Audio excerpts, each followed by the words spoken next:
வணக்கங்க. நான் ஈரோடு மாவட்ட சைபர் கிரைம் காவல் ஆய்வாளர் பூர்ணச்சந்திர பாரதி பேசுகிறேன். இப்போ ரீசெண்ட் டேஸில் ஒரு ஸ்கேம் ரொம்ப எல்லார் மக்கள்கிட்டையும் என்னதுன்னா போயிட்டுருக்கு. அது என்னன்னு நான் சொல்லிடுறேன். ஸ்காலர்ஷிப் தரதா சொல்லிட்டு ஒரு ஸ்கேம் பண்ணுறாங்க. அது எப்படின்னு பார்த்தீங்கன்னா, நீங்கள் உங்களோட பசங்க இல்லை பொண்ணுங்க படிக்கிற எந்த கிளாஸ் படிக்கிறாங்க, என்ன செக்ஷன்ஸ் படிக்கிறாங்கன்ற டீட்டெயில்ஸை எமிஸ் மூலமாகவோ இல்லைன்னா பக்கத்தில் இருக்க டியூஷன் சென்டர் மூலமாகவோ இல்லை எஜுகேஷன் கன்சல்டன்சி மூலமாகவோ அவங்க வாங்கிக்கிறாங்க.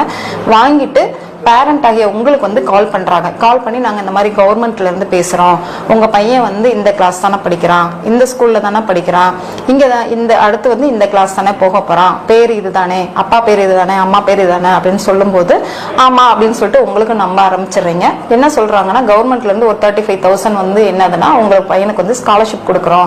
ஸோ நாங்கள் ஒரு QR கோடு அனுப்புகிறோம், நீங்கள் அதை ஸ்கேன் பண்ணீங்க அப்படின்னா அமௌண்ட் ஆட்டோமேட்டிக்காக ஆன்லைனில் வந்துடும் அப்படின்னு சொல்கிறாங்க.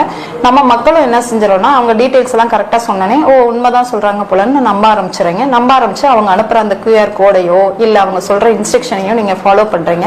ஃபாலோ பண்ணோடனே உங்களோட அக்கௌண்ட்ல இருந்து பாத்தீங்கன்னா அமௌண்ட் அவங்களுக்கு போயிருது. இப்போ ரீசெண்ட் டேஸ்ல பாத்தீங்கன்னா எங்களுக்கு ஒரு 16 to 17 கம்ப்ளைண்ட்ஸ் இந்த மாதிரி நாங்க ரிசீவ் பண்ணியிருக்கோம். தயவு செஞ்சு எந்த ஒரு கவர்மெண்ட்ல இருந்தும் ஸ்காலர்ஷிப் கொடுக்குறாங்கன்னா டைரக்டா உங்களோட இந்த மாதிரி ஃபோன் பண்ணி கொடுக்க மாட்டாங்க. ஒன்று ஸ்கூல் வழியாகவோ இல்லைன்னா ஸ்கூல் வழியாக தான் வரும். அதனால இந்த மாதிரி ஒரு ஃபோன் வந்தது அப்படின்னா